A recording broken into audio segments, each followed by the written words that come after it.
Assalamualaikum warahmatullahi wabarakatuh. Selamat malam dan salam sejahtera untuk kita semua. Yang saya hormati Bapak Sumarto SA MSI dan rekan-rekanku sekalian yang berbahagia. Pada kesempatan malam hari ini, saya Diandrina Aryani dan teman saya Emiliana Tonobelang akan mempresentasikan materi dengan tema perilaku ekonomi Islam dalam sektor produksi.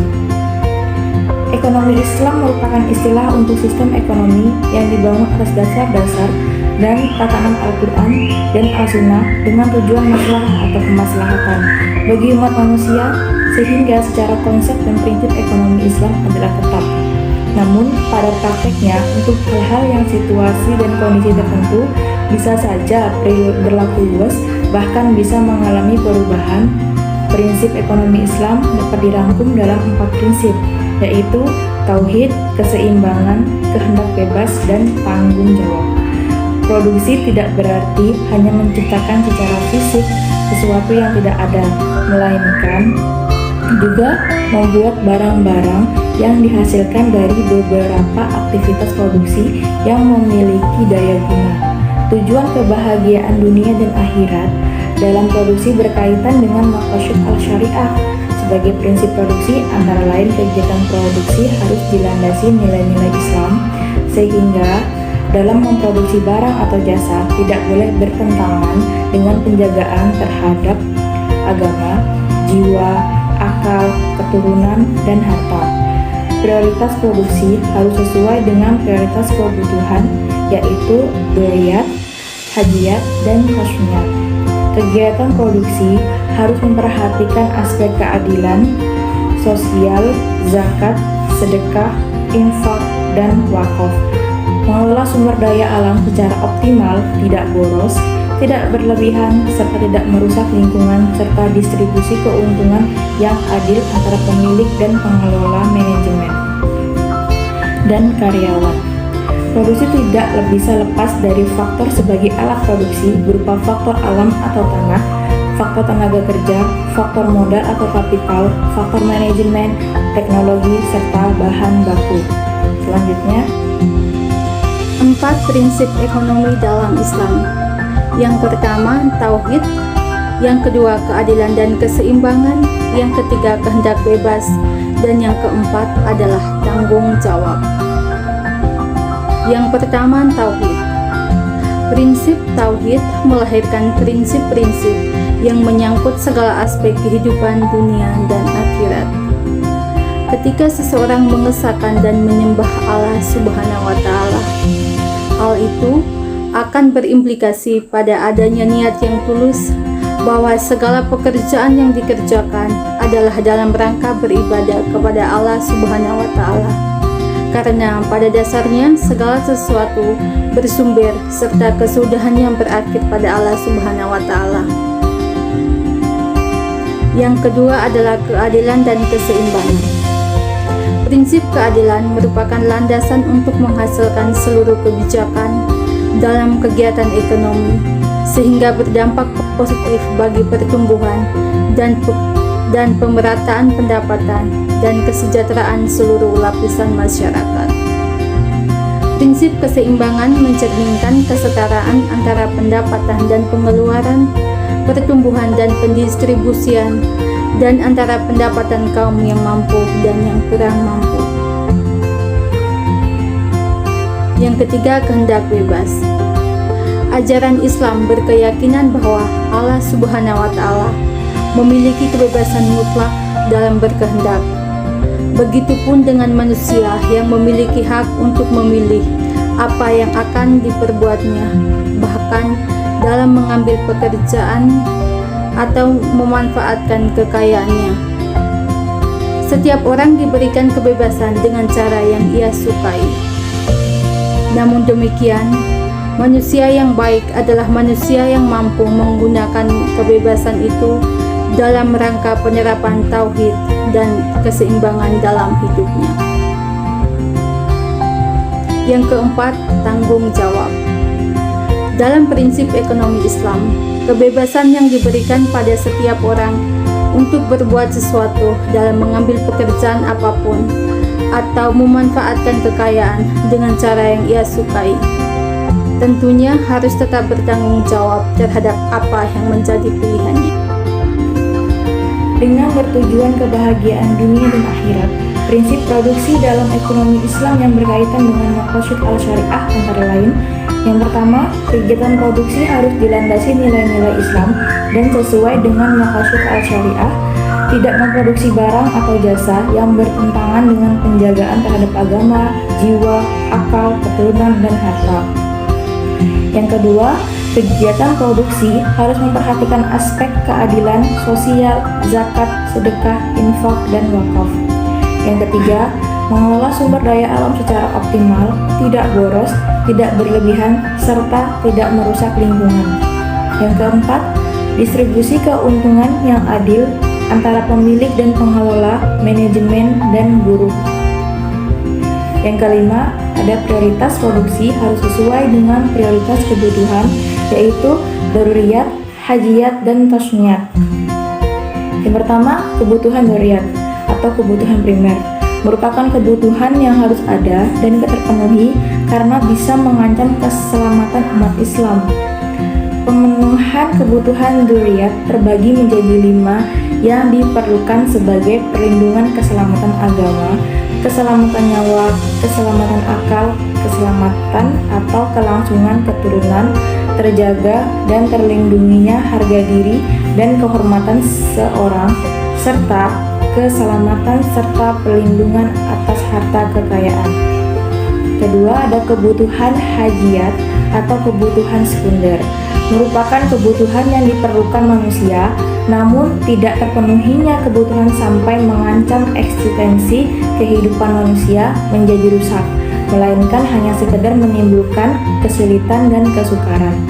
Ketiga, ada kebutuhan tasniyat atau kebutuhan tersier, merupakan kebutuhan manusia yang mendukung kemudahan dan kenyamanan hidup manusia. Selanjutnya, tujuan produksi dalam perspektif fikih ekonomi Khalifah Umar bin Khattab adalah sebagai berikut. Yang pertama, ada merealisasikan keuntungan seoptimal mungkin. Maksudnya, merealisasikan keuntungan seoptimal mungkin berarti kita berproduksi bukan sekedar berproduksi rutin atau asal produksi, melainkan harus betul-betul memperhatikan realisasi keuntungan. Namun demikian, tujuan tersebut berbeda dengan paham kapitalis yang berusaha meraih keuntungan sebesar mungkin. Yang kedua, merealisasikan kecukupan individu dan keluarga.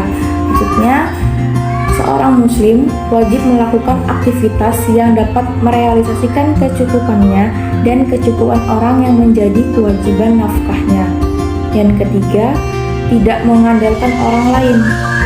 Maksudnya, Umar radhiyallahu an sebagaimana yang diajarkan dalam Islam tidak membenarkan atau membolehkan seorang yang mampu bekerja untuk menengadahkan tangannya kepada orang lain dengan meminta-minta dan menyerukan kaum muslimin untuk bersandar kepada diri mereka sendiri, tidak mengharap apa yang ada di tangan orang lain. Keempat, melindungi harta dan mengembangkannya. Harta memiliki peranan besar dalam Islam, sebab dengan harta, dunia dan agama dapat ditegakkan. Tanpa harta, seseorang bisa saja tidak istiqomah dalam agamanya, serta tidak tenang dalam kehidupannya. Dalam fikih ekonomi Umar radhiyallahu an terdapat banyak riwayat yang menjelaskan urgensi harta dan bahwa harta sangat banyak dibutuhkan untuk penegakan berbagai masalah dunia dan agama. Sebab di dunia harta adalah sebagai kemuliaan dan kehormatan serta lebih melindungi agama seseorang. Di dalamnya terdapat kebaikan bagi seseorang dan menyumbangkan silaturahmi dengan orang lain. Karena itu Umar radhiyallahu an menyerukan kepada manusia untuk memelihara harta dan mengembangkannya dengan mengeksplorasinya dalam kegiatan-kegiatan produksi. Yang kelima, mengeksplorasi sumber-sumber ekonomi dan mempersiapkannya untuk dimanfaatkan berupa rezeki yang diciptakan Allah Subhanahu wa Ta'ala. Bukan hanya harta yang berada di tangan seseorang saja, namun mencakup segala sesuatu yang dititipkan oleh Allah Subhanahu wa Ta'ala di muka bumi ini sehingga dapat dijadikan sebagai alat untuk memenuhi kebutuhan dan kesenangannya. Allah Subhanahu wa Ta'ala telah mempersiapkan bagi manusia di dunia ini banyak sumber ekonomi, namun pada umumnya untuk dapat dimanfaatkan harus dilakukan eksplorasi dalam bentuk kegiatan produksi sehingga dapat memenuhi kebutuhan manusia.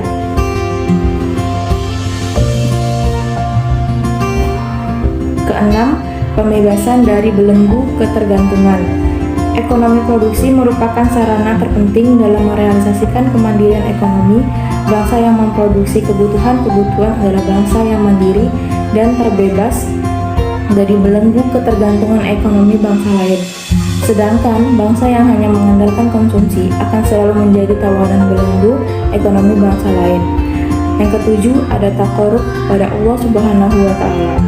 Seorang produsen muslim akan meraih pahala dari sisi Allah Subhanahu wa Ta'ala disebabkan aktivitas produksinya baik tujuan untuk memperoleh keuntungan, merealisasi kemapanan, melindungi harta, dan mengembangkannya atau tujuan lain selama ia menjadikan aktivitasnya tersebut sebagai pertolongan dalam menaati Allah Subhanahu wa Ta'ala.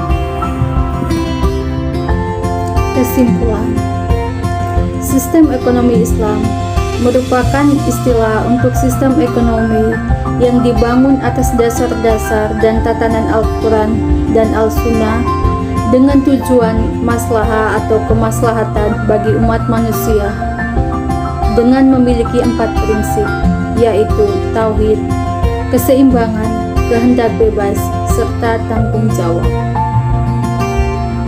Prinsip produksi dalam Islam berarti menghasilkan sesuatu yang halal, yang merupakan akumulasi dari semua proses produksi.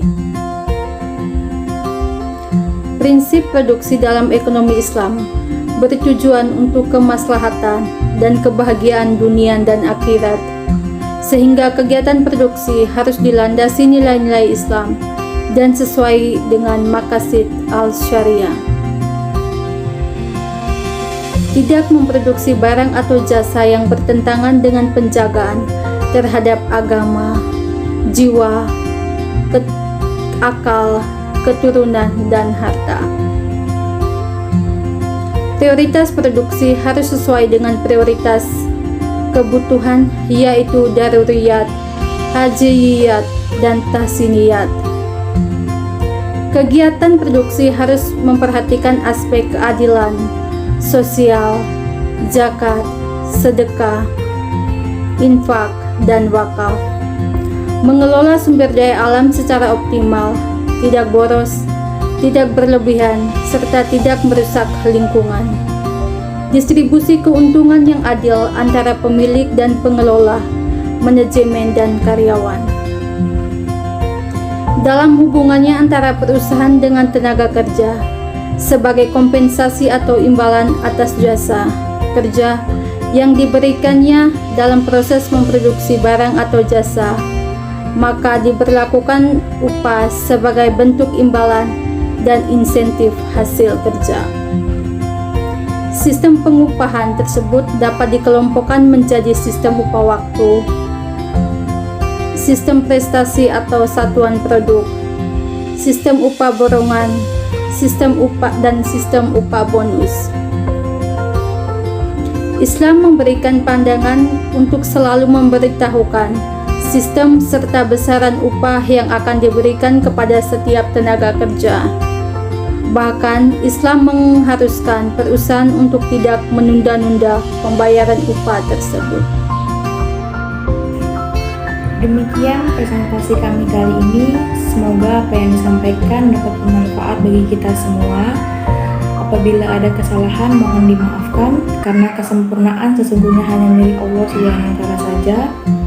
Akhirul kalam, Assalamualaikum warahmatullahi wabarakatuh.